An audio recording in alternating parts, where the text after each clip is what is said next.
ਸਤਿ ਸ਼੍ਰੀ ਅਕਾਲ ਜੀ। ਤੁਸੀਂ ਪ੍ਰਾਈਮ ਮਿਨਿਸਟਰ ਟੈਲੀਵਿਜ਼ਨ ਦੇਖ ਰਹੇ ਹੋ। ਦੋਸਤੋ, ਮੈਂ ਹਾਂ ਸਵਰਨ ਸਿੰਘ ਟਹਿਣਾ ਤੇ ਹਰ ਰੋਜ਼ ਦੀ ਤਰ੍ਹਾਂ ਹੀ ਪ੍ਰੋਗਰਾਮ ਖਬਰ ਦੀ ਖਬਰ ਲੈ ਕੇ ਹਾਜ਼ਰ ਹਾਂ। ਪਹਿਲੀ ਵੱਡੀ ਖਬਰ ਦੇ ਵੱਲ ਜਾਣ ਤੋਂ ਪਹਿਲਾਂ ਪੰਜਾਬ ਦੇ ਮੌਸਮ ਦੀ ਹਾਲ ਬਿਆਨੀ। ਲੰਘੇ ਕੱਲ੍ਹ ਪੰਜਾਬ ਦੇ ਵਿੱਚ ਸੂਰਜ ਦੀ ਟਿੱਕੀ ਦੇ ਦਰਸ਼ਨ ਕਿਤੇ ਵੀ ਨਹੀਂ ਹੋਏ। ਸੂਰਜ ਲਗਾਤਾਰ ਨਾਰਾਜ਼ਗੀ ਦੇ ਵਿੱਚ ਚੱਲ ਰਿਹਾ, ਬਿਲਕੁਲ ਉਹਦੇ ਦਰਸ਼ਨ ਨਹੀਂ ਹੋ ਰਹੇ ਤੇ ਜਿਹਦੇ ਕਰਕੇ ਪੰਜਾਬ ਦੇ ਵਿੱਚ ਠੰਡ ਨੇ ਵੱਟ ਕੱਢੇ ਪਏ ਆ। ਲੰਘੇ ਕੱਲ੍ਹ ਪੰਜਾਬ ਦੇ ਕੁਝ ਹਿੱਸਿਆਂ ਦੇ ਵਿੱਚ ਕਣੀਆਂ ਵੀ ਪਈਆਂ, ਕਈ ਥਾਵਾਂ ਤੇ ਭੂਰਜੀ ਪਈ ਆ, ਕਈ ਥਾਵਾਂ ਤੇ ਵਾਹਵਾ ਚਿੱਕੜ ਚੁੱਲਾ ਜਿਹਾ ਹੋ ਗਿਆ। ਭਰਵਾਂ ਮੀਂਹ ਪੈਣ ਦੀ ਭਵਿੱਖਬਾਣੀ ਮੌਸਮ ਵਿਭਾਗ ਦੇ ਵੱਲੋਂ 22 ਤਰੀਕ ਨੂੰ ਕੀਤੀ ਗਈ ਹੈ ਤੇ ਕਹਿੰਦੇ ਵੀ ਖੂਬ ਮੀਂਹ ਪੈਣਾ ਉਸ ਦਿਨ 21 ਤੇ 22 ਤਰੀਕ ਨੂੰ ਪੰਜਾਬ ਦੇ ਵਿੱਚ ਕਈ ਥਾਵਾਂ ਦੇ ਉੱਤੇ ਚੋਖਾ ਮੀਂਹ ਪੈਣ ਦੀ ਭਵਿੱਖਬਾਣੀ ਕੀਤੀ ਗਈ ਹੈ। ਪਰ ਅਗਲੀ ਗੱਲ ਇਹ ਹੈ ਕਿ ਪਹਾੜੀ ਖੇਤਰਾਂ ਦੇ ਵੱਲ ਬਰਫ਼ਬਾਰੀ ਫੇਰ ਹੋਣ ਦੀ ਆਸ ਹੈ। ਮੀਂਹ ਕਣੀ ਦੀ ਉਧਰ ਵੀ ਪੂਰੀ ਆਸ ਹੈ ਤੇ ਮੈਦਾਨੀ ਖੇਤਰਾਂ ਦੇ ਵੱਲ ਯਾਨੀ ਕਿ ਪੰਜਾਬ ਦੇ ਵੱਲ, ਹਰਿਆਣੇ ਦੇ ਵੱਲ ਤੇ ਦਿੱਲੀ ਦੇ ਵੱਲ ਠੰਡ ਨੇ ਵੱਟ ਕੱਢੇ ਪਏ ਆ ਤੇ ਮੌਸਮ ਵਿਭਾਗ ਕਹਿੰਦਾ ਵੀ ਭਾਈ ਹਾਲੇ ਇਵੇਂ ਹੀ ਰਹਿਣਾ ਪੈਣਾ। ਹਾਲੇ ਕੁਛ ਦਿਨ ਠਾਰੀ ਇਵੇਂ ਹੀ ਚੜ੍ਹਨੀ ਹੈ ਤੇ ਸੂਰਜ ਦੀ ਟਿੱਕੀ ਦੇ ਸ਼ਾਇਦ ਦਰਸ਼ਨ ਨਾ ਹੋਣ ਤੇ ਮੌਸਮ ਦੇ ਵਿੱਚ ਹੋਰ ਵੀ ਖਰਾਬੀ ਆਉਣੀ ਹੈ ਤੇ ਠੰਡ ਹੋਰ ਵੀ ਵਧਣੀ ਆ। ਜਿਹੜੀ ਪਹਿਲੀ ਵੱਡੀ ਖਬਰ ਹੈ ਉਹ ਹੈਗੀ ਆ ਰੇਡ ਦੇ ਨਾਲ ਸੰਬੰਧਿਤ। ਈਡੀ ਦੀ ਰੇਡ ਪਈ ਆ। ਆਪਾਂ ਜਾਣਦੇ ਹਾਂ ਕਿ ਪਰਸੋਂ ਰੇਡ ਪਈ ਸੀ ਮੁੱਖ ਮੰਤਰੀ ਚਰਨਜੀਤ ਸਿੰਘ ਚੰਨੀ ਦੇ ਰਿਸ਼ਤੇਦਾਰਾਂ ਦੇ ਘਰਾਂ ਦੇ ਵੱਲ। ਰੇਡ ਪਈ ਆ ਐਨ ਉਸ ਮੌਕੇ ਜਦੋਂ ਕਿ ਚੋਣਾਂ ਸਿਰ ਦੇ ਉੱਤੇ ਆ। 20 ਫਰਵਰੀ ਨੂੰ ਪੰਜਾਬ 'ਚ ਵੋਟਾਂ ਪੈਣੀਆਂ ਆਪਾਂ ਜਾਣਦੇ ਹਾਂ। ਪਹਿਲਾਂ 14 ਨੂੰ ਸੀ, ਫਿਰ ਤਰੀਕ ਬਦਲ ਕੇ 20 ਕੀਤੀ ਗਈ ਆ। ਹੁਣ ਜਦੋਂ ਰੇਡ ਇਸ ਮੌਕੇ ਤੇ ਪਈ ਹੈ ਤਾਂ ਰਾਜਨੀਤਿਕ ਲੋਕਾਂ ਨੂੰ ਗੱਲ ਕਰਨ ਦਾ ਮੌਕਾ ਵੀ ਮਿਲ ਗਿਆ। ਚੰਨੀ ਸਾਹਿਬ ਇਹ ਗੱਲ ਕਹਿੰਦੇ ਵੀ ਪੱਛਮੀ ਬੰਗਾਲ ਦੇ ਵਿੱਚ ਵੀ ਇਵੇਂ ਹੀ ਰੇਡ ਪੈਂਦੀ ਸੀ ਜਦੋਂ ਉੱਥੇ ਵਿਧਾਨ ਸਭਾ ਦੀਆਂ ਚੋਣਾਂ ਸੀ। ਬੀਜੇਪੀ ਦੇ ਵੱਲੋਂ ਇਹੀ ਕੁਝ ਕੀਤਾ ਜਾਂਦਾ ਪਰ ਇਸ ਦੇ ਬਾਵਜੂਦ ਤ੍ਰਿਣਮੂਲ ਕਾਂਗਰਸ ਦੀ ਉੱਥੇ ਸਰਕਾਰ ਬਣੀ ਤੇ ਕੁਛ ਨਹੀਂ ਪਿੜ ਪੱਲੇ ਪਿਆ ਈਡੀ ਵਾਲਿਆਂ ਦੇ। ਤੇ ਹੁਣ ਉਹ ਕਹਿੰਦੇ ਵੀ ਇੱਥੇ ਵੀ ਉਹੀ ਕੁਝ ਹੈ। ਚੰਨੀ ਹੋ ਰਹੀ ਇਹ ਗੱਲ ਕਹਿੰਦੇ ਜੀ ਕਿ ਸਾਨੂੰ ਡਰਾਉਣ ਦੇ ਲਈ, ਧਮਕਾਉਣ ਦੇ ਲਈ, ਮੇਰੇ ਰਿਸ਼ਤੇਦਾਰਾਂ ਦੇ ਉੱਤੇ ਦਾਅਵਾ ਬਣਾਉਣ ਦੇ ਲਈ ਤੇ ਬਹੁਤ ਸਾਰੇ ਹੋਰ ਕਾਂਗਰਸੀ ਆਗੂਆਂ ਨੂੰ ਤੋੜਨ ਦੇ ਲਈ ਕੋਸ਼ਿਸ਼ਾਂ ਕੀਤੀਆਂ ਜਾ ਰਹੀਆਂ। ਪਰ ਬੀਜੇਪੀ ਤੇ ਕੁਝ ਹੋਰ ਪਾਰਟੀਆਂ ਦੇ ਆਗੂ ਕਹਿੰਦੇ ਨਾ, ਤੁਸੀਂ ਨੰਗੇ ਹੋ ਗਏ ਹੋ, ਤੁਹਾਡਾ ਸੱਚ ਸਾਹਮਣੇ ਆ ਗਿਆ। ਬੀਜੇਪੀ ਦੇ ਇੱਕ ਆਗੂ ਨੇ ਤਾਂ ਇਹ ਵੀ ਗੱਲ ਕਹੀ ਹੈ, ਉਹ ਕਹਿੰਦੇ ਵੀ ਘਰ ਘਰ ਦੇ ਵਿੱਚ ਚੱਲੀ ਗੱਲ ਤੇ ਚੰਨੀ ਪੈਸਿਆਂ ਨਾਲ ਕਰਦਾ ਮਸਲੇ ਹੱਲ। ਇਹ ਨਾਰਾ ਹੁਣ ਇਉਂ ਬਣਨਾ ਚਾਹੀਦਾ।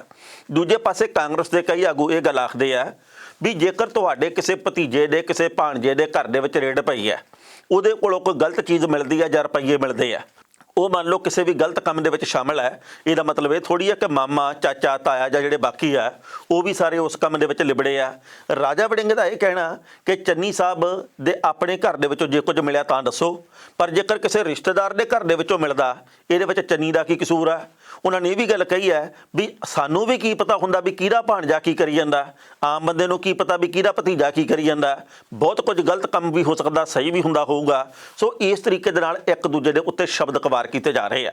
ਉਧਰੋਂ ਅਰਵਿੰਦ ਕੇਜਰੀਵਾਲ ਨੇ ਇਹ ਗੱਲ ਕਹੀ ਹੈ, ਉਹ ਕਹਿੰਦੇ ਚੰਨੀ ਆਮ ਆਦਮੀ ਨਹੀਂ, ਇਹ ਤਾਂ ਬੇਈਮਾਨ ਆਦਮੀ ਆ। ਸੋ ਪੰਜਾਬ ਦੇ ਵਿੱਚ ਰੇਤੇ ਦੀਆਂ ਖੱਡਾਂ ਕਿਵੇਂ ਵਿਕਦੀਆਂ ਆਪਾਂ ਜਾਣਦੇ ਹਾਂ। ਰੇਤ ਦੀਆਂ ਖੱਡਾਂ ਦੀ ਨਿਲਾਮੀ ਦੇ ਵਿੱਚ ਵੀ ਹੇਰਾਫੇਰੀਆਂ ਦੀਆਂ ਖਬਰਾਂ ਆਉਂਦੀਆਂ। ਕਿਵੇਂ ਮਾਈਨਿੰਗ ਦਾ ਧੰਦਾ ਚੱਲਦਾ ਆਪਾਂ ਜਾਣਦੇ ਹਾਂ। ਕੁਦਰਤੀ ਸਰੋਤਾਂ ਨੂੰ ਕਿਵੇਂ ਇਹਨਾਂ ਨੇ ਸੋਨੇ ਦੇ ਭਾਅ ਵੇਚਣਾ ਸ਼ੁਰੂ ਕੀਤਾ ਆਪਾਂ ਜਾਣਦੇ ਹਾਂ।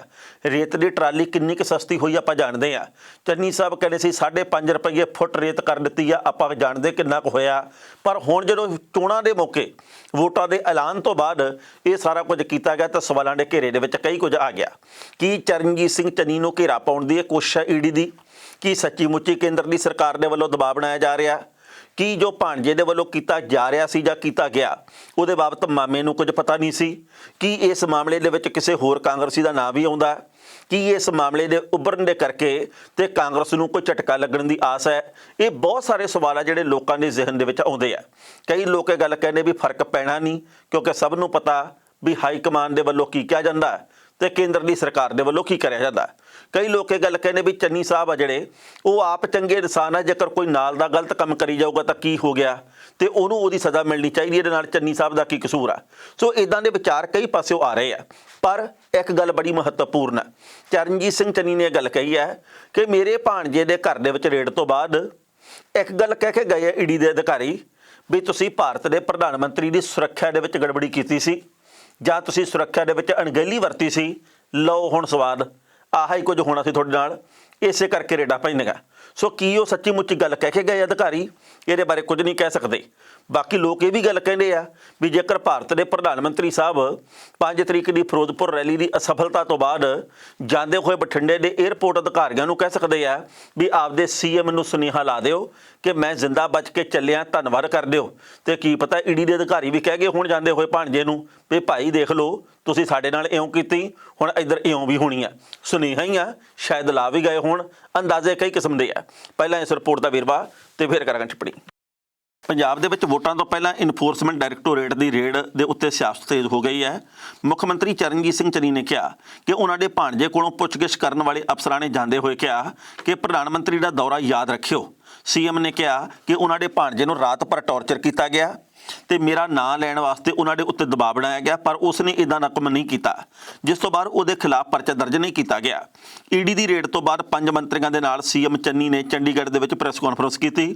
ਉਹਨਾਂ ਦਾਅਵਾ ਕੀਤਾ ਕਿ ਈਡੀ ਦੇ ਅਫਸਰਾਂ ਨੇ ਮੇਰਾ ਨਾਂ ਲਿਆਉਣ ਦੀ ਪੂਰੀ ਕੋਸ਼ਿਸ਼ ਕੀਤੀ ਤੇ ਪੂਰੀ ਰਾਤ ਕੋਰਟ ਵੀ ਖੁਲਵਾ ਕੇ ਰੱਖੀ। ਸੀਐਮ ਦੀ ਇਹ ਗੱਲ ਇਸ ਕਰਕੇ ਅਹਿਮ ਹੈ ਕਿਉਂਕਿ 5 ਜਨਵਰੀ ਨੂੰ ਭਾਰਤ ਦੇ ਪ੍ਰਧਾਨ ਮੰਤਰੀ ਮੋਦੀ ਹਾਈਵੇ ਬਲਾਕ ਹੋਣ ਤੋਂ ਬਾਅਦ ਵਾਪਸ ਪਰਤੇ ਤਾਂ ਬਠਿੰਡਾ ਏਅਰਪੋਰਟ ਦੇ ਉੱਤੇ ਉਹਨਾਂ ਨੇ ਕਿਹਾ ਸੀ ਕਿ ਆਪਣੇ ਮੁੱਖ ਮੰਤਰੀ ਦਾ ਸ਼ੁਕਰੀਆ ਕਰਿਓ, ਮੈਂ ਜ਼ਿੰਦਾ ਪਰਤ ਚੱਲਿਆ ਹਾਂ। ਮੁੱਖ ਮੰਤਰੀ ਚੰਨੀ ਨੇ ਕਿਹਾ ਕਿ ਜਿਹੜੇ ਕੇਸ ਦੇ ਵਿੱਚ ਉਹਨਾਂ ਦੇ ਭਾਣਜੇ ਤੋਂ ਪੁੱਛਗਿੱਛ ਕੀਤੀ ਗਈ ਹੈ ਉਹ ਕੈਪਟਨ ਅਮਰਿੰਦਰ ਸਿੰਘ ਨੇ ਸੀਐਮ ਰਹਿੰਦਿਆਂ 4 ਸਾਲ ਪਹਿਲਾਂ ਦਰਜ ਕੀਤਾ ਸੀ। ਵਿਕਰਮ ਮਜੀਠੀਆ ਤੇ ਡਰੱਗ ਕੇਸ ਦਰਜ ਹੋਇਆ ਤਾਂ ਉਹ ਵੀ ਕੇਂਦਰ ਦੇ ਨਾਲ ਮਿਲ ਗਏ। ਆਮ ਆਦਮੀ ਪਾਰਟੀ ਨੇ ਵੀ ਭਾਜਪਾ ਨਾਲ ਗੁਪਤ ਸਮਝੌਤਾ ਕੀਤਾ ਹੋਇਆ, ਜਿਸ ਦੀ ਵਜ੍ਹਾ ਕਰਕੇ ਸਾਰੇ ਇਸ ਰੇਡ ਦੇ ਵਿੱਚ ਉਹਨਾਂ ਦੇ ਖਿਲਾਫ ਬੋਲ ਰਹੇ ਨੇ। ਸੀਐਮ ਚੰਨੀ ਨੇ ਕਿਹਾ ਕਿ ਅਰਵਿੰਦ ਕੇਜਰੀਵਾਲ ਰੇਡ ਦਾ ਸਮਰਥਨ ਕਰ ਰਹੇ ਨੇ, ਜਦ ਕਿ ਉਹਨਾਂ ਦੇ ਰਿਸ਼ਤੇਦਾਰਾਂ ਨੂੰ ਫੜਿਆ ਗਿਆ ਸੀ ਤਾਂ ਕੇਜਰੀਵਾਲ ਨੇ ਇਸ ਨੂੰ ਰਾਜਨੀਤਿਕ ਬਦਲਾਖੋਰੀ ਕਿਹਾ ਸੀ। ਹੁਣ ਜਦੋਂ ਉਹਨਾਂ ਦੇ ਖਿਲਾਫ ਬਦਲਾਖੋਰੀ ਦੀ ਕਾਰਵਾਈ ਕੀਤੀ ਜਾ ਰਹੀ ਹੈ ਤਾਂ ਉਹ ਖੁਸ਼ ਹੋ ਰਹੇ ਨੇ। ਚੰਨੀ ਨੇ ਕਿਹਾ ਕਿ ਭਾਜਪਾ ਚੋਣਾਂ ਦੇ ਮੌਕੇ ਇਹ ਸਭ ਕੁਝ ਕਰਦੀ ਹੈ। ਪੱਛਮੀ ਬੰਗਾਲ ਦੇ ਵਿੱਚ ਵੀ ਇਹੀ ਕੁਝ ਹੋਇਆ। ਤਾਮਿਲਨਾਡੂ ਦੇ ਵਿੱਚ ਡੀਐਮਕੇ ਸਟਾਲਿਨ ਤੇ ਮਹਾਰਾਸ਼ਟਰ ਦੇ ਵਿੱਚ ਸ਼ਰਦ ਪਵਾਰ ਦੇ ਉੱਤੇ ਇਹੋ ਜਿਹੀ ਕਾਰਵਾਈ ਕੀਤੀ ਗਈ ਹੈ। ਚੰਨੀ ਨੇ ਕਿਹਾ ਕਿ ਭਾਜਪਾ ਬਾਂਹ ਮਰੋੜ ਕੇ ਚੋਣ ਜਿੱਤਣਾ ਚਾਹੁੰਦੀ ਹੈ, ਪਰ ਇਹ ਨਾ ਬੰਗਾਲ ਦੇ ਵਿੱਚ ਹੋਇਆ ਤੇ ਨਾ ਹੀ ਪੰਜਾਬ ਦੇ ਵਿੱਚ ਹੋਣਾ। ਇਸ ਖਬਰ ਦੇ ਉੱਤੇ ਟਿੱਪਣੀ ਕਰ ਰਿਹਾ ਦੋਸਤੋ, ਪਹਿਲੀ ਗੱਲ ਤਾਂ ਅਸੀਂ ਕਹਾਂਗੇ ਜੋ ਕੁਝ ਇਸ ਵਕਤ ਪੰਜਾਬ ਦੀ ਰਾਜਨੀਤੀ ਦੇ ਵਿੱਚ ਉੱਤੋਂ ਦਿੱਤੀ ਵਾਪਰ ਰਿਹਾ, ਇਹਦੇ ਉੱਤੇ ਹੈਰਾਨੀ ਵੀ ਹੁੰਦੀ ਹੈ ਤੇ ਦੁੱਖ ਵੀ ਹੁੰਦਾ। ਪੰਜਾਬ ਦੇ ਮੁੱਦੇ ਕਿਹੜੇ ਆ, ਬਣ ਕੀ ਤੋਂ ਕੀ ਜਾਂਦਾ। ਪੰਜਾਬ ਦੇ ਲੋਕ ਕਿਸੇ ਹੋਰ ਮਸਲੇ ਬਾਰੇ ਸੋਚ ਰਹੇ ਹੁੰਦੇ, ਵਿੱਚ ਵਿਚਾਲੇ ਕੋਈ ਹੋਰ ਗੱਲ ਆ ਜਾਂਦੀ ਹੈ। ਲੰਘੇ ਵੇਲੇ ਦੇ ਵਿੱਚ ਈਡੀ ਦੀਆਂ ਕਾਰਵਾਈਆਂ ਦੇ ਉੱਤੇ ਕਈ ਵਾਰ ਸਵਾਲ ਉੱਠੇ। ਬਹੁਤ ਵਾਰ ਇਹ ਗੱਲ ਉੱਠੀ ਕਿ ਚੋਣਾਂ ਤੋਂ ਪਹਿਲਾਂ ਇਹ ਕੁਝ ਹੁੰਦਾ। ਮੁੱਖ ਮੰਤਰੀ ਚਰਨਜੀਤ ਸਿੰਘ ਚੰਨੀ ਵੀ ਇਸੇ ਗੱਲ ਦੇ ਉੱਤੇ ਜ਼ੋਰ ਦਿੰਦੇ ਆ ਕਿ ਉਹੀ ਤਰੀਕਾ, ਉਹੀ ਹਰਬਾ ਹਰ ਕੋਈ ਵਰਤਿਆ ਜਾ ਰਿਹਾ ਜਿਹਦੇ ਨਾਲ ਅਸੀਂ ਬਦਨਾਮ ਹੋਈਏ, ਜਿਹਦੇ ਕਰਕੇ ਭਾਜਪਾ ਨੂੰ ਉੱਭਰਨ ਦਾ ਮੌਕਾ ਮਿਲੇ, ਜਿਹਦੇ ਕਰਕੇ ਸਾਡੀ ਪਿੱਠ ਲਵਾਈ ਜਾ ਸਕੇ, ਪਰ ਇਦਾਂ ਹੋਊਗਾ ਨਹੀਂ। ਸੋ ਇਸ ਮੌਕੇ ਸਭ ਨੇ ਆਪਣੇ ਸਿਆਸੀ ਬਾਣ ਛੱਡਣੇ ਸ਼ੁਰੂ ਕਰਤੇ ਆ। ਅਕਾਲੀ ਦਲ ਦੇ ਕਈ ਆਗੂਆਂ ਨੇ ਗੱਲ ਕਹੀ ਹੈ ਕਿ ਅਸੀਂ ਤਾਂ ਪਹਿਲਾਂ ਹੀ ਜਾਣਦੇ ਹਾਂ ਕਿ ਚੰਨੀ ਦੇ ਭਾਣਜੇ ਦੇ ਘਰ ਦੇ ਵਿੱਚੋਂ ਸੈਂਕੜੇ ਕਰੋੜ ਰੁਪਈਆ ਮਿਲਣਾ। ਆਮ ਆਦਮੀ ਪਾਰਟੀ ਕਹਿੰਦੀ ਨਾ, ਇਹ ਤਾਂ ਬੰਦਾ ਹੈ ਹੀ ਨਹੀਂ ਚੰਗਾ, ਇਹ ਤਾਂ ਉੱਤੋਂ ਦਿਖਾਵਾ ਕਰਨ ਵਾਲਾ ਕਿ ਮੈਂ ਆਮ ਆਦਮੀ ਹਾਂ, ਮੈਨੂੰ ਗਰੀਬਾਂ ਦੇ ਪ੍ਰਤੀ ਬੜਾ ਫਿਕਰ ਹੈ, ਮੈਂ ਤਾਂ ਮੋਹ ਹੀ ਬਾਲਾ ਕਰਦਾ, ਜਦ ਕਿ ਇਹੋ ਜਿਹੀ ਗੱਲ ਹੈ ਨਹੀਂ। ਫਿਲਮ ਦੀ ਸਕ੍ਰਿਪਟ ਦੇ ਤੌਰ ਦੇ ਉੱਤੇ ਸਾਰਾ ਕੁਝ ਕਰਦੇ ਆ। ਪਿਛਲੇ ਕੁਝ ਕੁ ਸਮੇਂ ਤੋਂ ਚੰਨੀ ਦੇ ਵੱਲੋਂ ਆਮ ਆਦਮੀ ਪਾਰਟੀ ਦੀ ਤਰਜ਼ ਦੇ ਉੱਤੇ ਚੱਲਿਆ ਗਿਆ ਆਪਾਂ ਜਾਣਦੇ ਆ। ਉਹਨਾਂ ਨੇ ਕਈ ਵਾਰੀ ਇਹ ਗੱਲ ਕਹੀ ਕਿ ਕੇਜਰੀਵਾਲ ਕਾਲਾ ਅੰਗਰੇਜ਼ ਆ, ਇੱਕ ਵਾਰੀ ਕਹਤਾ ਉਹ ਚਿੱਟਾ ਅੰਗਰੇਜ਼ ਆ, ਕਦੇ ਕੋਈ ਗੱਲ ਕਦੇ ਕੋਈ ਗੱਲ, ਜਿਹਦੇ ਕਰਕੇ ਚੰਨੀ ਸਾਹਿਬ ਦੇ ਉੱਤੇ ਵੀ ਸਵਾਲ ਉੱਠੇ। ਪਰ ਹੁਣ ਜਦੋਂ ਘੇਰਾ ਪੈ ਗਿਆ ਚੰਨੀ ਹੋਰਾਂ ਨੂੰ ਤੇ ਸਾਰੀਆਂ ਪਾਰਟੀਆਂ ਇਸ ਮਾਮਲੇ ਦੇ ਉੱਤੇ ਇਕਜੁੱਟ ਆ। ਮਸਲੇ ਸਭ ਦੇ ਆਪੋ ਆਪਣੇ ਆ, ਗਾਉਂ ਸਭ ਦੇ ਆਪੋ ਆਪਣੇ ਆ, ਪਰ ਨਿਸ਼ਾਨਾ ਇਸ ਵੇਲੇ ਇੱਕੋ ਆ। ਪਰ ਕਾਂਗਰਸ ਦੀ ਸੀਨੀਅਰ ਲੀਡਰਸ਼ਿਪ ਆ ਜਿਹੜੀ, ਉਹ ਇਸ ਵਕਤ ਤੇਲ ਤੇ ਤੇਲ ਦੀ ਧਾਰ ਦਿਖ ਰਹੀ ਹੈ ਵੀ ਕਿਹਦੇ ਬਾਰੇ ਕੀ ਖਬਰ ਆਉਂਦੀ ਆ, ਕਿਹਦੇ ਬਾਰੇ ਕੀ ਖਬਰ ਆਉਂਦੀ ਹੈ। ਇਹ ਉਹ ਵੇਲਾ ਜਦੋਂ ਨਵਜੋਤ ਸਿੰਘ ਸਿੱਧੂ ਹਰ ਹਫ਼ਤੇ ਨਹੀਂ ਸਗੋਂ ਹਰ ਤੀਜੇ ਦਿਨ ਇਹ ਗੱਲ ਕਹਿੰਦੇ ਆ ਕਿ ਮਾਈਨਿੰਗ ਦੇ ਮਾਮਲੇ ਦੇ ਉੱਤੇ ਕਾਰਵਾਈ ਹੋਣੀ ਚਾਹੀਦੀ ਹੈ। ਮਾਈਨਿੰਗ ਦੇ ਮਾਮਲੇ ਦੇ ਉੱਤੇ ਅਜੇ ਤੱਕ ਕੁਝ ਵੀ ਨਹੀਂ ਹੋਇਆ। ਦੁੱਖ ਇਸ ਗੱਲ ਦਾ ਹੁੰਦਾ ਵੀ ਚੋਣਾਂ ਦੇ ਮੌਕੇ ਹੀ ਇਹ ਮੁੱਦੇ ਉੱਠਦੇ ਆ। ਚੰਗੀ ਗੱਲ ਇਹ ਹੋਊਗੀ ਜੇਕਰ ਸਾਰਾ ਸਾਲ ਨਹੀਂ ਸਗੋਂ 5 ਸਾਲ ਮੁੱਦੇ ਉੱਠਣ ਤੇ ਮੁੱਦਿਆਂ ਦਾ ਹੱਲ ਵੀ ਨਿਕਲੇ। ਅਸੀਂ ਇਕੱਲੇ ਮੁੱਦੇ ਤੋਂ ਕੀ ਕਰਾਉਣਾ, ਮੁੱਦੇ ਜਿੰਨੇ ਮਰਜ਼ੀ ਉੱਠੇ ਜਾਣ ਜੇਕਰ ਮਸਲੇ ਦਾ ਹੱਲ ਹੀ ਨਹੀਂ ਹੁੰਦਾ। ਸੋ ਪੰਜਾਬ ਦੇ ਵਿੱਚ ਰੇਤ ਪਹਿਲਾਂ ਵੀ ਮਹਿੰਗੀ ਸੀ, ਰੇਤ ਅੱਜ ਵੀ ਮਹਿੰਗੀ ਆ। ਰੇਤ ਭਵਿੱਖ ਦੇ ਵਿੱਚ ਕੀ ਭਾਅ ਹੋਊਗੀ ਆਪਾਂ ਕੁਝ ਕਹਿ ਨਹੀਂ ਸਕਦੇ। ਪਰ ਚਰਨਜੀਤ ਸਿੰਘ ਚੰਨੀ ਹੋਰਾਂ ਨੂੰ ਇਸ ਮਾਮਲੇ ਦੇ ਵਿੱਚ ਬਦਨਾਮ ਕਰਨਾ ਜਾਂ ਘੇਰਾ ਪਾਉਣਾ ਜਾਂ ਉਹਨਾਂ ਦਾ ਅਕਸ ਖਰਾਬ ਕਰਨ ਦੀ ਕੋਸ਼ਿਸ਼ ਆ ਜਿਹੜੀ ਈਡੀ ਦੇ ਰਾਹੀਂ, ਇਹਦੇ ਬਾਬਤ ਸਭ ਦੇ ਆਪੋ ਆਪਣੇ ਵਿਚਾਰ ਹੈ। ਕਈ ਲੋਕ ਇਹ ਗੱਲ ਕਹਿੰਦੇ ਵੀ ਬੰਦੇ ਦਾ ਥਾਹ ਨਹੀਂ ਪਾਇਆ ਕਿਸੇ ਨੇ, ਸ਼ਾਇਦ ਚੰਨੀ ਸਾਹਿਬ ਇਹੋ ਜਿਹੇ ਹੋਣ, ਕੀ ਪਤਾ ਇਹਨਾਂ ਨੂੰ ਪਤਾ ਹੀ ਹੋਵੇ ਭਾਣਜਾ ਕੀ ਕੰਮ ਕਰਦਾ। ਕਈ ਲੋਕ ਇਹ ਗੱਲ ਕਹਿੰਦੇ ਨਹੀਂ ਯਾਰ ਇਉਂ ਤਾਂ ਨਹੀਂ ਕਰ ਸਕਦੇ, ਭਾਣਜਾ ਹੀ ਸ਼ੈਤਾਨ ਹੋਊਗਾ। ਕਈ ਲੋਕ ਇਹ ਗੱਲ ਕਹਿੰਦੇ ਆ ਵੀ ਭਾਣਜੇ ਨੂੰ ਵੀ ਜਾਣਬੁੱਝ ਕੇ ਖਿੱਚ-ਧੂ ਕੀਤੀ ਜਾ ਰਹੀ ਹੋਊਗੀ। ਸੋ ਪਤਾ ਨਹੀਂ ਇਹਦੇ ਵਿੱਚੋਂ ਸੱਚ ਕੀ ਆ, ਪਰ ਰਾਜਨੀਤਿਕ ਲੋਕਾਂ ਨੇ ਆਪਣੀ ਪੂਰੀ ਤਿਆਰੀ ਖਿੱਚ ਰੱਖੀ ਆ। ਉਹਨਾਂ ਦੇ ਵੱਲੋਂ ਪੂਰੀਆਂ ਕੋਸ਼ਿਸ਼ਾਂ ਕੀਤੀਆਂ ਜਾ ਰਹੀਆਂ ਵੀ ਹੁਣ ਮਾਮਲਾ ਇੱਕ ਪਾਸੇ ਲਾ ਦਿੱਤਾ ਜਾਵੇ। ਜਦੋਂ ਹੱਥ ਦੇ ਵਿੱਚ ਆਈ ਹੈ ਗੱਲ ਤਾਂ ਫਿਰ ਅਜਾਈ ਨਾ ਜਾਣ ਦਿੱਤੀ ਜਾਵੇ। ਸੋ ਵਕਤ ਦੱਸੂਗਾ ਇਸ ਗੱਲ ਦੇ ਵਿੱਚ ਸੱਚਾਈ ਕੀ ਉੱਭਰ ਕੇ ਸਾਹਮਣੇ ਆਉਂਦੀ ਆ। ਕੱਲ ਬਹੁਤ ਦੁੱਖ ਦੀ ਖਬਰ ਸਾਹਮਣੇ ਆਈ ਹੈ। ਨਿੱਜੀ ਤੌਰ ਦੇ ਉੱਤੇ ਮੈਨੂੰ ਤਾਂ ਬਹੁਤ ਦੁੱਖ ਹੋਇਆ, ਕਿਉਂਕਿ ਕੱਲ ਫਿਰ ਪੱਗਾਂ ਉਛਲੀਆਂ। ਪੱਗਾਂ ਕਿਹਨੇ ਛਾਲੀਆਂ, ਪੱਗਾਂ ਕਿਹਨੇ ਲਾਈਆਂ, ਦਸਤਾਰਾਂ ਦੀ ਬੇਅਦਬੀ ਕਿਹਨੇ ਕੀਤੀ ਹੈ? ਸਿੱਖਾਂ ਨੇ ਸਿੱਖਾਂ ਦੀਆਂ ਦਸਤਾਰਾਂ ਲਾਤੀਆਂ। ਅਸੀਂ ਫਰਾਂਸ ਦੇ ਵਿੱਚ ਪੱਗ ਦੀ ਲੜਾਈ ਲੜਨ ਵਾਲੇ ਲੋਕ ਹਾਂ। ਅਸੀਂ ਅਮਰੀਕਾ ਦੇ ਏਅਰਪੋਰਟ ਦੇ ਉੱਤੇ ਪੱਗ ਦੀ ਤਲਾਸ਼ੀ ਕਿਉਂ ਲਈ ਜਾਂਦੀ ਹੈ, ਇਹਦੇ ਉੱਤੇ ਇਤਰਾਜ਼ ਪ੍ਰਗਟ ਕਰਨ ਵਾਲੇ ਲੋਕ ਹਾਂ। ਅਸੀਂ ਜੇਕਰ ਕਿਤੇ ਪ੍ਰੀਖਿਆ ਹੁੰਦੀ ਹੈ, ਇਹ ਗੱਲ ਕਹਿੰਦੇ ਵੀ ਭਾਈ ਸਾਡੀ ਦਸਤਾਰ ਦੀ ਬੇਅਦਬੀ ਕਰਨੀ ਖੇਚਲ ਨਾ ਕਰਿਓ, ਤੁਹਾਨੂੰ ਪਤਾ ਨਹੀਂ ਸਾਡੇ ਵਾਸਤੇ ਪੱਗ ਦੀ ਅਹਿਮੀਅਤ ਕੀ ਹੈ। ਤੇ ਇਹ ਗੱਲ ਸੱਚੀ ਵੀ ਹੈ ਕਿ ਪੱਗ ਦੀ ਅਹਿਮੀਅਤ ਬਹੁਤ ਜ਼ਿਆਦਾ। ਪਰ ਜਦੋਂ ਸਿੱਖ ਹੀ ਸਿੱਖ ਦੀ ਪੱਗ ਲਾਉਣ, ਕਦੇ ਕਿਸੇ ਧਾਰਮਿਕ ਥਾਂ ਦੀ ਪ੍ਰਧਾਨਗੀ ਲਈ, ਕਦੇ ਕਿਸੇ ਕੁਰਸੀ ਦੇ ਲਈ, ਕਦੇ ਕੋਈ ਹੋਰ ਚੱਕਰ, ਕਦੇ MLA ਬਣਨ ਦੇ ਲਈ, ਕਦੇ ਪੋਸਟਰ ਲਾਉਣ ਦੇ ਲਈ ਤੇ ਕਦੇ ਪੋਸਟਰ ਲਾਉਣ ਦੇ ਲਈ, ਤਾਂ ਦੁੱਖ ਹੁੰਦਾ ਤੇ ਸ਼ਰਮ ਵੀ ਆਉਂਦੀ ਹੈ ਵੀ ਅਸੀਂ ਕਿਹੜੇ ਪਾਸੇ ਨੂੰ ਜਾ ਰਹੇ ਹਾਂ। ਬਹੁਤ ਸਾਰੇ ਲੋਕ ਮਿਹਨਤ ਕਰਕੇ, ਮੁਸ਼ੱਕਤ ਕਰਕੇ ਸਿੱਖੀ ਦਾ ਨਾਂ ਉੱਚਾ ਕਰਦੇ ਆ ਤੇ ਵਿੱਚ ਵਿਚਾਲੇ ਕੁਝ ਘੜਮ ਚੌਧਰੀ ਆਉਂਦੇ ਤੇ ਉਹੋ ਜਿਹਾ ਕੰਮ ਫੇਰ ਕਰਕੇ ਉੱਥੇ ਜੇ ਨਾਂ ਫੇਰ ਲਿਆਉਣ ਦੀ ਕੋਸ਼ਿਸ਼ ਕਰਦੇ ਆ। ਲੰਘੇ ਕੱਲ੍ਹ ਲੁਧਿਆਣੇ ਦੇ ਵਿੱਚ ਪੱਗਾਂ ਲਈਆਂ, ਕਿਉਂਕਿ ਇੱਥੇ ਇੱਕ ਪਾਸੇ ਸਿਮਰਜੀਤ ਸਿੰਘ ਬੈਂਸ ਦੇ ਸਮਰਥਕ ਸੀ, ਦੂਜੇ ਪਾਸੇ ਕਮਲਜੀਤ ਸਿੰਘ ਕੜਵਲ ਦੇ ਸਮਰਥਕ ਸੀ।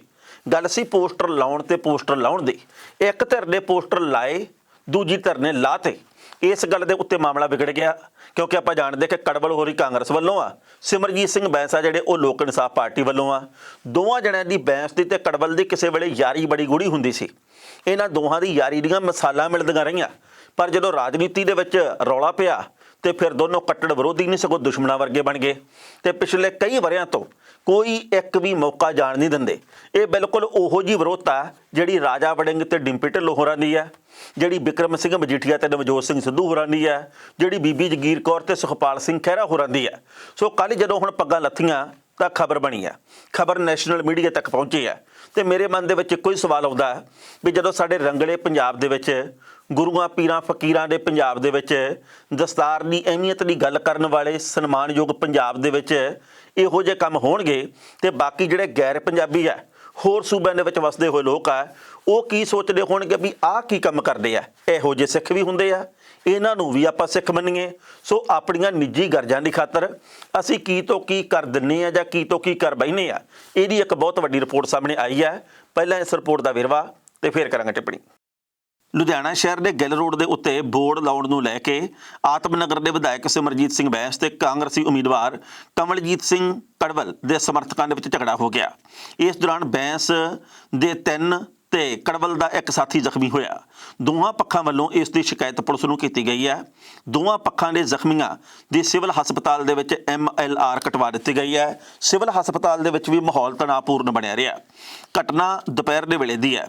ਪਤਾ ਲੱਗਾ ਜੀ ਕਿ ਕੁਆਲਿਟੀ ਚੌਂਕ ਦੇ ਵਿੱਚ ਧਰਮ ਕੰਡੇ ਤੇ ਵਿਧਾਇਕ ਸਿਮਰਜੀਤ ਸਿੰਘ ਬੈਂਸ ਦਾ ਬੋਰਡ ਲੱਗਾ ਹੋਇਆ ਸੀ। ਦੁਪਹਿਰ ਦੇ ਸਮੇਂ ਖਬਰ ਦੇ ਮੁਤਾਬਕ ਵਿਰੋਧੀ ਧਿਰ ਦੇ ਸਮਰਥਕ ਉੱਥੇ ਪਹੁੰਚੇ ਤੇ ਬੋਰਡ ਉਤਾਰ ਕੇ ਉੱਥੇ ਆਪਣੇ ਟੰਗ ਦਿੱਤੇ। ਜਿਉਂ ਹੀ ਬੈਂਸ ਦੇ ਭਰਾ ਨੂੰ ਇਸ ਗੱਲ ਦਾ ਪਤਾ ਲੱਗਾ ਤਾਂ ਉਹ ਉੱਥੇ ਸਮਰਥਕਾਂ ਸਮੇਤ ਪਹੁੰਚ ਗਏ। ਉੱਥੇ ਗਾਲੀ ਗਲੋਚ ਵੀ ਹੋਈ ਤੇ ਗੱਲ ਝਗੜੇ ਤੱਕ ਪਹੁੰਚ ਗਈ। ਕਮਲਜੀਤ ਸਿੰਘ ਕੜਵਲ ਨੇ ਦੋਸ਼ ਲਾਇਆ ਕਿ ਸਿਮਰਜੀਤ ਬੈਂਸ ਦੇ ਭਰਾ ਨੇ ਰਿਵਾਲਵਰ ਵੀ ਤਾਣਿਆ।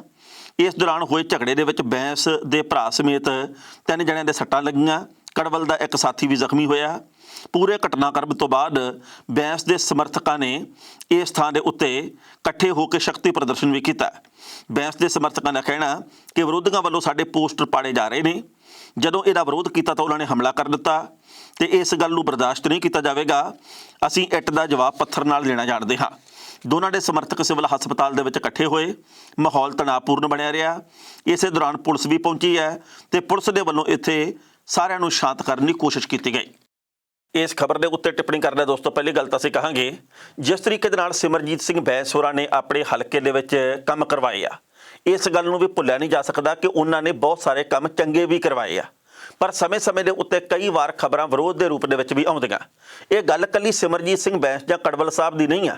ਗੱਲ ਇਹ ਆ ਕਿ ਜੇਕਰ ਤੁਹਾਡੇ ਘਰ ਦੇ ਵਿੱਚ ਵੀ ਇੱਦਾਂ ਪੱਗਾਂ ਉਛਲਦੀਆਂ, ਜੇ ਤੁਹਾਡੀ ਗਲੀ ਦੇ ਵਿੱਚ, ਤੁਹਾਡੇ ਮੁਹੱਲੇ 'ਚ, ਤੁਹਾਡੀ ਪੱਤੀ ਦੇ ਵਿੱਚ ਇੱਕ ਬੰਦਾ ਦੂਜੇ ਦੀ ਪੱਗ ਲਾਉਂਦਾ, ਉਹ ਕਿਸੇ ਵੀ ਕਾਰਨ ਕਰਕੇ ਲਾਉਂਦਾ, ਇਹਦੇ ਤੇ ਦੁੱਖ ਹੋਣਾ ਕੁਦਰਤੀ ਆ ਵੀ ਯਾਰ ਅਸੀਂ ਇੱਦਾਂ ਨਾ ਕਰਿਆ ਕਰੀਏ।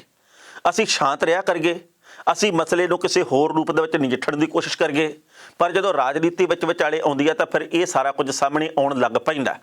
ਉਸ ਤੋਂ ਅਗਲੀ ਗੱਲ ਇਹ ਹੈ ਵੀ ਜਿਸ ਤਰੀਕੇ ਦੇ ਨਾਲ ਇਸ ਵਕਤ ਸਿਮਰਜੀਤ ਸਿੰਘ ਬੈਂਸ ਹੋਰਾਂ ਦੀ ਪਾਰਟੀ ਨੂੰ BJP ਦੇ ਵੱਲੋਂ 5 ਸੀਟਾਂ ਦੇਣ ਦੀ ਚਰਚਾ ਚੱਲ ਰਹੀ ਹੈ, ਉਹਦੇ ਬਾਬਤ ਵੀ ਸਭ ਦੇ ਆਪੋ ਆਪਣੇ ਵਿਚਾਰ ਹੈ। ਬੈਂਸ ਭਰਾਵਾਂ ਨੇ ਚੰਗਾ ਕੰਮ ਕੀਤਾ, ਇਸ ਕਰਕੇ ਵਾਰ-ਵਾਰ ਜਿੱਤਦੇ ਆ, ਇਹਦੇ ਵਿੱਚ ਕੋਈ ਦੋ ਰਾਏ ਨਹੀਂ। ਬੈਂਸ ਭਰਾਵਾਂ ਨੇ ਪਿਛਲੀ ਵਾਰੀ ਆਮ ਆਦਮੀ ਪਾਰਟੀ ਨਾਲ ਗੱਠਜੋੜ ਕੀਤਾ ਸੀ, ਇਹ ਵੀ ਆਪਾਂ ਜਾਣਦੇ ਹਾਂ। ਉਦੋਂ ਉਹ ਦੋਨੋਂ ਭਰਾ ਜਿੱਤਣ ਦੇ ਵਿੱਚ ਕਾਮਯਾਬ ਹੋਏ, ਆਪਾਂ ਜਾਣਦੇ ਹਾਂ। ਵਿੱਚ ਵਿਚਾਲੇ ਕਈ ਤਰ੍ਹਾਂ ਦੇ ਮੋੜ ਉਹਨਾਂ ਦੀ ਰਾਜਨੀਤੀ ਨੇ ਕੱਟੇ ਤੇ ਹੁਣ ਗੱਲ ਆ ਕੇ ਖੜ ਗਈ ਹੈ ਇਹ ਜਿਹੜੀਆਂ 20 ਤਰੀਕ ਨੂੰ ਚੋਣਾਂ ਹੋਣੀਆਂ। ਇਹਦੇ ਮੱਦੇਨਜ਼ਰ ਪਹਿਲਾਂ ਖਬਰ ਇਹ ਆਉਣ ਲੱਗ ਪਈ ਮੁੱਢਲੇ ਤੌਰ ਦੇ ਉੱਤੇ ਕਿ ਬੈਂਸ ਭਰਾ ਬੀਜੇਪੀ 'ਚ ਸ਼ਾਮਲ ਹੋ ਰਹੇ ਆ, ਪਰ ਉਹ ਬੀਜੇਪੀ 'ਚ ਸ਼ਾਮਲ ਨਹੀਂ ਹੋ ਰਹੇ। ਤਾਜ਼ਾ ਜਾਣਕਾਰੀ ਦੇ ਮੁਤਾਬਕ ਉਹਨਾਂ ਦਾ ਬੀਜੇਪੀ ਦੇ ਨਾਲ ਗੱਠਜੋੜ ਹੋਣ ਦੀ ਤਿਆਰੀ ਹੈ ਜਾਂ ਗੱਠਜੋੜ ਹੋ ਚੁੱਕਿਆ, ਇਹ ਗੱਲ ਕਹਿ ਲਈਏ। ਪਤਾ ਲੱਗਾ ਕਿ ਬੀਜੇਪੀ ਨੇ 70 ਸੀਟਾਂ ਤੇ ਆਪਣੇ ਉਮੀਦਵਾਰ ਖੜੇ ਕਰਨੇ ਆ, 5 ਸੀਟਾਂ ਬੈਂਸ ਭਰਾਵਾਂ ਵਾਸਤੇ ਛੱਡੀਆਂ ਗਈਆਂ ਜਿਵੇਂ ਕਿ ਮੁੱਢਲੀ ਜਾਣਕਾਰੀ ਮਿਲੀ ਹੈ, ਤੇ ਬਾਕੀ ਜਿਹੜੀਆਂ 42-43 ਸੀਟਾਂ ਉਹਨਾਂ ਦੇ ਉੱਤੇ ਕੈਪਟਨ ਅਮਰਿੰਦਰ ਸਿੰਘ ਤੇ ਢੀਂਡਸਾ ਗਰੁੱਪ ਨੇ ਆਪੋ ਆਪਣੇ ਬੰਦੇ ਖੜੇ ਕਰਨੇ ਆ। ਕਿਹੜੀ ਪਾਰਟੀ ਨੇ ਜਿੱਤਣਾ, ਕਿਹੜੀ ਨੇ ਹਾਰਨਾ, ਕੁਛ ਨਹੀਂ ਕਹਿ ਸਕਦੇ। ਹਾਲ ਦੀ ਘੜੀ ਜੇਕਰ ਕੋਈ ਬੰਦਾ ਬਹੁਤ ਫੰਨੇ ਖਾਂ ਬਣਦਾ ਹੋਵੇ ਕਿ ਜੀ ਆਹ ਜਿੱਤ ਜੂ ਤੇ ਆਹ ਹਾਰ ਜੂ, ਮੈਨੂੰ ਸਭ ਪਤਾ, ਇਹ ਗੱਲਾਂ ਸਿਰਫ ਤੇ ਸਿਰਫ ਥੋਥੀਆਂ ਕਹਿ ਸਕਦੇ ਆ, ਕਿਉਂਕਿ ਸਮੇਂ ਦਾ ਕੋਈ ਪਤਾ ਨਹੀਂ ਕੱਲ ਨੂੰ ਕੀ ਤੋਂ ਕੀ ਬਣ ਜਾਣਾ। ਪਰ ਜਦੋਂ ਗੱਲ ਵਿਰੋਧ ਦੀ ਆਉਂਦੀ ਹੈ ਤਾਂ ਫਿਰ ਵਿਰੋਧ ਮੁੱਦਿਆਂ ਦੇ ਉੱਤੇ ਆਧਾਰਿਤ ਹੋਣਾ ਚਾਹੀਦਾ। ਪਰ ਜਦੋਂ ਗੱਲ ਪੋਸਟਰਾਂ ਦੀ ਆ ਜਾਂਦੀ ਹੈ ਤਾਂ ਮੈਨੂੰ ਨਿੱਜੀ ਤੌਰ ਤੇ ਲੱਗਦਾ ਵੀ ਇੱਕ ਬਹੁਤ ਛੋਟੀ ਗੱਲ ਹੈ। ਜਿਨ੍ਹਾਂ ਨੇ ਲਾਏ ਆ ਉਹਨਾਂ ਦੇ ਲਈ ਵੀ ਇਹ ਛੋਟੀ ਗੱਲ ਹੋਣੀ ਚਾਹੀਦੀ ਹੈ, ਤੇ ਜਿਨ੍ਹਾਂ ਨੇ ਲਾਏ ਆ ਉਹਨਾਂ ਨੂੰ ਵੀ ਅਕਲ ਹੋਣੀ ਚਾਹੀਦੀ ਹੈ ਵੀ ਭਾਈ ਅਸੀਂ ਇੱਦਾਂ ਨਹੀਂ ਕਰਨਾ। ਰਾਜਨੀਤੀ ਦੇ ਵਿੱਚ ਮਰਿਆਦਾ ਨਾਂ ਦੀ ਕੋਈ ਚੀਜ਼ ਹੋਣੀ ਚਾਹੀਦੀ ਹੈ, ਪਰ ਦੁੱਖ ਹੈ ਵੀ ਅਸੀਂ ਮਰਿਆਦਾ ਨੂੰ ਭੁੱਲ ਜਾਂਦੇ ਹਾਂ। ਉਹ ਕੋਈ ਵੀ ਧਿਰ ਹੋਵੇ, ਅਸੀਂ ਕਿਸੇ ਇੱਕ ਧਿਰ ਦੀ ਗੱਲ ਨਹੀਂ ਕਰਦੇ। ਕੱਲ੍ਹ ਨੂੰ ਜੇਕਰ ਕੋਈ ਬਸਪਾ ਦਾ ਪੋਸਟਰ ਪਾੜੇ ਉਹ ਵੀ ਮਾੜੀ ਗੱਲ ਹੈ, ਕੋਈ ਬਸਪਾ ਦਾ ਸਮਰਥਕ ਜੇਕਰ ਅਕਾਲੀ ਦਲ ਦਾ ਪੋਸਟਰ ਪਾੜੇ ਉਹ ਵੀ ਮਾੜੀ ਗੱਲ ਹੈ, ਅਕਾਲੀ ਦਲ ਦਾ ਸਮਰਥਕ ਜੇ ਕਾਂਗਰਸ ਦਾ ਪਾੜੇ ਮੇਰੀ ਨਜ਼ਰ ਦੇ ਵਿੱਚ ਉਹ ਵੀ ਮਾੜੀ ਗੱਲ ਹੈ। ਤੁਸੀਂ ਆਪਦੀ ਰਾਜਨੀਤੀ ਕਰੋ, ਪਰ ਤਰੀਕੇ ਨਾਲ ਕਰੋ, ਤਹਿਜ਼ੀਬ ਨਾਲ ਕਰੋ। ਹੋਛਾਪਣ, ਗੁੰਡਾਗਰਦੀ, ਇਹ ਕੁਝ ਨਹੀਂ ਹੋਣਾ ਚਾਹੀਦਾ, ਕਿਤੇ ਵੀ ਨਹੀਂ ਹੋਣਾ ਚਾਹੀਦਾ। ਸੋ ਇਸ ਗੱਲ ਦਾ ਮੇਰੇ ਖਿਆਲ ਦੇ ਮੁਤਾਬਕ ਖਿਆਲ ਰੱਖਣਾ ਚਾਹੀਦਾ। ਕਿਤੇ ਰੱਖਣਯੋਗ ਗੱਲ ਇਹ ਹੀ ਹੈ। ਆਮ ਆਦਮੀ ਪਾਰਟੀ ਦੇ ਸਮਰਥਕ ਇਸ ਵਕਤ ਬਾਗੋ ਬਾਗ ਨੇ। ਉਹਨਾਂ ਦੇ ਵੱਲੋਂ ਇਹ ਗੱਲ ਕਹੀ ਜਾ ਰਹੀ ਹੈ ਕਿ ਖਾਸ ਕਰਕੇ ਮਾਲਵਾ ਖਿੱਤੇ ਦੇ ਵਿੱਚ ਭਗਵੰਤ ਮਾਨ ਨੂੰ ਮੁੱਖ ਮੰਤਰੀ ਬਣਾਏ ਜਾਣ ਤੋਂ ਬਾਅਦ ਵੱਖਰੀ ਕਿਸਮ ਦਾ ਜੋਸ਼ ਨਜ਼ਰ ਆ ਰਿਹਾ। ਅਸੀਂ ਕਈ ਲੋਕਾਂ ਨੂੰ ਹਰ ਰੋਜ਼ ਫੋਨ ਕਰਕੇ ਪੁੱਛਦੇ ਹਾਂ, ਬਹੁਤ ਸਾਰੇ ਲੋਕ ਮੈਨੂੰ ਨਿੱਜੀ ਤੌਰ ਦੇ ਉੱਤੇ ਫੋਨ ਵੀ ਕਰਦੇ ਆ। ਮੇਰਾ ਪਹਿਲਾ ਸਵਾਲ ਹੁੰਦਾ ਵੀ ਤੁਹਾਡੇ ਹਲਕੇ ਦੇ ਵਿੱਚ ਮਾਹੌਲ ਕਿਹੋ ਜਿਹਾ। ਸੱਚੀ ਮੁੱਚੀ ਗੱਲ ਕਰਨੀ ਹੈ, ਇਹਦਾ ਮਤਲਬ ਇਹ ਨਹੀਂ ਕਿ ਤੁਸੀਂ ਜਿਹੜੀ ਵੀ ਪਾਰਟੀ ਦੇ ਨਾਲ ਸੰਬੰਧਿਤ ਆ ਤੁਸੀਂ ਉਹਦੇ ਪੱਖ ਦੀ ਗੱਲ ਕਰਨੀ ਹੈ ਤੇ ਦੂਜੇ ਨੂੰ ਗਾਲ ਦੋਪੜੀ ਕਰਨਾ। ਨਿਰਪੱਖ ਤੌਰ ਤੇ ਦੱਸਿਓ, ਤੁਸੀਂ ਕਾਂਗਰਸੀ ਹੋਵੋ, ਤੁਸੀਂ ਆਪ ਵਾਲੇ ਹੋਵੋ, ਤੁਸੀਂ ਅਕਾਲੀ ਦਲ ਦੇ ਸਮਰਥਕ ਹੋਵੋ। ਮੈਂ ਬੇਨਤੀ ਕਰਦਾ ਹੁੰਦਾ ਕਿ ਨਿਰਪੱਖ ਤਰੀਕੇ ਨਾਲ ਦੱਸਿਓ ਵੀ ਤੁਹਾਡੇ ਹਲਕੇ ਦੇ ਵਿੱਚ ਸਥਿਤੀ ਕੀ ਹੈ। ਉਲਾਰਵਾਦੀ ਨਹੀਂ ਹੋਣਾ ਇਸ ਮਾਮਲੇ 'ਚ। ਆਪਾਂ ਕਿਹੜੇ ਤੇ ਵੋਟਾਂ ਹੁਣੇ ਪਾਉਣ ਲੱਗੇ ਆ, ਜਾਣਕਾਰੀ ਹੀ ਇਕੱਤਰ ਕਰਨ ਲੱਗੇ ਆ। ਕਈ ਲੋਕ ਸ਼ਾਇਦ ਸੱਚੀ ਜਾਣਕਾਰੀ ਵੀ ਦਿੰਦੇ ਆ ਤੇ ਕਈ ਲੋਕਾਂ ਦੇ ਉੱਤੇ ਉਹਨਾਂ ਦਾ ਨਿੱਜੀ ਆ ਜਿਹੜਾ ਉਹ ਪ੍ਰਭਾਵ ਹੁੰਦਾ ਜਿਹੜੀ ਵੀ ਪਾਰਟੀ ਦਾ, ਉਹ ਵੀ ਉਹਨਾਂ ਦੀਆਂ ਗੱਲਾਂ ਦੇ ਵਿੱਚੋਂ ਝਲਕਦਾ। ਪਰ ਦੂਜੀ ਗੱਲ ਇਹ ਹੈ ਜੀ ਕਿ ਆਮ ਆਦਮੀ ਪਾਰਟੀ ਇਸ ਗੱਲੋਂ ਬਾਗੋ ਬਾਗ ਆ ਵੀ ਸਾਨੂੰ ਹੁਣ ਅੱਗੇ ਨਾਲੋਂ ਵੱਧ ਹੁਲਾਰਾ ਮਿਲਣ ਦੀ ਆਸ ਹੈ। ਮੈਂ ਕੱਲ੍ਹ ਵੀ ਗੱਲ ਕੀਤੀ ਸੀ ਬੇਨਤੀ ਦੇ ਰੂਪ ਦੇ ਵਿੱਚ ਕਿ ਦੇਖੋ ਗੱਲ ਇਸ ਵਕਤ ਇਹ ਨਹੀਂ ਵੀ ਕੌਣ ਕਿਹੜੀ ਪਾਰਟੀ ਕਿੰਨੀਆਂ ਸੀਟਾਂ ਲੈ ਕੇ ਜਾਓ।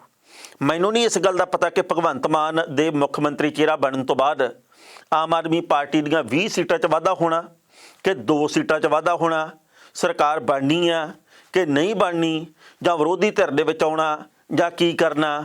ਪਰ ਮੈਨੂੰ ਇਸ ਗੱਲ ਦਾ ਇਲਮ ਜ਼ਰੂਰ ਹੈ ਵੀ ਭਗਵੰਤ ਮਾਨ ਸ਼ਾਇਦ ਧੂਰੀ ਤੋਂ ਚੋਣ ਲੜੂ। ਇਸ ਗੱਲ ਦਾ ਪਤਾ ਜ਼ਰੂਰ ਹੈ ਕਿ ਭਗਵੰਤ ਮਾਨ ਦੇ ਆਉਣ ਦੇ ਨਾਲ ਵੋਟ ਫੀਸਦੀ ਦੇ ਵਿੱਚ ਕੁਝ ਕੁ ਫੀਸਦੀ ਵਾਧਾ ਜ਼ਰੂਰ ਹੋਊਗਾ। ਇਸ ਗੱਲ ਦਾ ਜ਼ਰੂਰ ਪਤਾ ਹੈ ਕਿ ਆਮ ਆਦਮੀ ਪਾਰਟੀ ਜਿਹੜੀ ਕਿ ਝੰਬੀ ਜੇ ਪਈ ਸੀ ਉਹਨੂੰ ਇੱਕ ਵਾਰ ਹੁਲਾਰਾ ਜਿਹਾ ਜ਼ਰੂਰ ਮਿਲਣ ਲੱਗਾ। ਇਸ ਹੁਲਾਰੇ ਨੂੰ ਉਹ ਅੱਗੇ ਕਿਵੇਂ ਲੈ ਕੇ ਜਾਂਦੇ ਆ, ਇਹ ਉਹਨਾਂ ਦੇ ਕੰਮ ਦੇ ਉੱਤੇ ਨਿਰਭਰ ਕਰਨ ਦੀ ਗੱਲ ਹੈ, ਇਹ ਉਹਨਾਂ ਦੇ ਵਿਜ਼ਨ ਦੇ ਉੱਤੇ ਨਿਰਭਰ ਕਰਨ ਦੀ ਗੱਲ ਹੈ। ਹੁਣ ਮੈਨੂੰ ਲੱਗਦਾ ਇਸ ਮਾਮਲੇ ਦੇ ਵਿੱਚ ਬਾਕੀ ਸਿਆਸੀ ਪਾਰਟੀਆਂ ਵੀ ਵੱਧ ਸਰਗਰਮ ਹੋਈਆਂ ਕਿਉਂਕਿ ਰੈਲੀਆਂ ਦੇ ਉੱਤੇ ਪਾਬੰਦੀ ਲੱਗੀ ਹੋਈ ਆ 22 ਤਰੀਕ ਤੱਕ ਦੇ ਲਈ। ਮੈਨੂੰ ਲੱਗਦਾ ਵੀ ਜਿਸ ਤਰੀਕੇ ਦੇ ਪੰਜਾਬ ਦੇ ਵਿੱਚ ਕਰੋਨਾ ਕਰਕੇ ਹਾਲਾਤ ਬਣੇ ਆ, ਲੰਘੇ ਕੱਲ੍ਹ ਵੱਡੇ ਬਾਦਲ ਸਾਹਿਬ ਵੀ ਕਰੋਨਾ ਪੀੜਤ ਹੋ ਗਏ ਆ। ਉਹਨਾਂ ਨੂੰ 2-3 ਦਿਨਾਂ ਤੋਂ ਖੰਘ ਜ਼ੁਕਾਮ ਦੀ ਸਮੱਸਿਆ ਸੀ, ਬੁਖਾਰ ਤੇਜ਼ ਚੜ੍ਹਦਾ ਸੀ। DMC ਦੇ ਵਿੱਚ ਲੈ ਕੇ ਗਏ ਲੁਧਿਆਣੇ, ਉੱਥੇ ਟੈਸਟ ਕੀਤਾ, ਕਰੋਨਾ ਪੋਜ਼ਿਟਿਵ ਪਾਏ ਗਏ, ਦਾਖਲ ਕਰ ਲਏ ਗਏ ਆ। ਲੱਗਦਾ ਕਿ ਬਹੁਤ ਸਾਰੇ ਲੋਕ ਹੋਰ ਵੀ ਕਰੋਨਾ ਪੀੜਤ ਹੋ ਰਹੇ ਆ, ਜਿਹਦੇ ਕਰਕੇ ਇਹ ਜਿਹੜੀਆਂ 22 ਤਰੀਕ ਤੱਕ ਦੇ ਲਈ ਰੈਲੀਆਂ ਦੇ ਉੱਤੇ ਪਾਬੰਦੀ ਹੈ, ਸ਼ਾਇਦ ਇਹਦੇ ਵਿੱਚ ਹਫ਼ਤਾ ਖੰਡ ਦਾ ਵਾਧਾ ਹੋਰ ਵੀ ਕੀਤਾ ਜਾਊਗਾ। ਸੋ ਇਸ ਕਰਕੇ ਹੁਣ ਜਦੋਂ ਵਰਚੁਅਲ ਰੈਲੀਆਂ ਦੀ ਗੱਲ ਹੈ, ਜਦੋਂ ਪ੍ਰੈਸ ਕਾਨਫਰੰਸਾਂ ਦੀ ਗੱਲ ਹੈ, ਜਦੋਂ ਇੰਟਰਵਿਊਜ਼ ਦੀ ਗੱਲ ਹੈ, ਜਦੋਂ ਫੇਸਬੁੱਕ ਤੇ ਪੋਸਟਾਂ ਪਾਉਣ ਦੀ ਗੱਲ ਹੈ, ਤਾਂ ਇਹਦੇ ਵਿੱਚ ਆਮ ਆਦਮੀ ਪਾਰਟੀ ਦੇ ਵੱਲੋਂ ਕਈ ਤਰੀਕੇ ਵਰਤੇ ਜਾ ਰਹੇ ਆ ਜਿਹੜੇ ਕਿ ਬਾਕੀਆਂ ਨੂੰ ਵੀ ਵਰਤਣੇ ਪੈਣਗੇ। ਮੁਕਾਬਲਾ ਤਿੱਖਾ ਹੋਣਾ ਐਤਕੀ 2-3 ਧਿਰਾਂ ਦੇ ਵਿੱਚ ਨਹੀਂ, 5-6 ਧਿਰਾਂ ਦੇ ਵਿੱਚ ਮੁਕਾਬਲਾ। ਕਿਹੜੀ ਧਿਰ ਨਿਤਰੂਗੀ ਮੈਦਾਨ ਦੇ ਵਿੱਚ ਜਿੱਤ ਕੇ, ਇਹ ਤਾਂ ਵਕਤ ਬਿਆਨ ਕਰੂਗਾ। ਪਰ ਇਹ ਗੱਲ ਕੋਈ ਮੰਨੇ ਨਾ ਮੰਨੇ, ਇਹ ਗੱਲ ਸੱਚੀ ਹੈ ਕਿ ਭਗਵੰਤ ਮਾਨ ਦੇ CM ਚਿਹਰਾ ਬਣਨ ਤੋਂ ਬਾਅਦ ਪਾਰਟੀ ਨੂੰ ਇੱਕ ਹੁਲਾਰਾ ਜਿਹਾ ਜ਼ਰੂਰ ਮਿਲਿਆ। ਖਬਰਾਂ ਦੋਸਤੋ ਕਈ ਹੋਰ ਵੀ ਸਨ, ਪਰ ਜੋ ਵਕਤ ਦੀ ਘਾਟ ਰੁਕਣ ਦਾ ਇਸ਼ਾਰਾ ਕਰ ਰਹੀ ਹੈ। ਕੱਲ੍ਹ ਨੂੰ ਇਸੇ ਵੇਲੇ ਖਬਰ ਦੀ ਖਬਰ ਲੈ ਕੇ ਫਿਰ ਹਾਜ਼ਰ ਹੋਵਾਂਗੇ। ਉਦੋਂ ਤੱਕ ਲਈ ਆਗਿਆ ਦਿਓ। ਬਹੁਤ ਬਹੁਤ ਮਿਹਰਬਾਨੀ।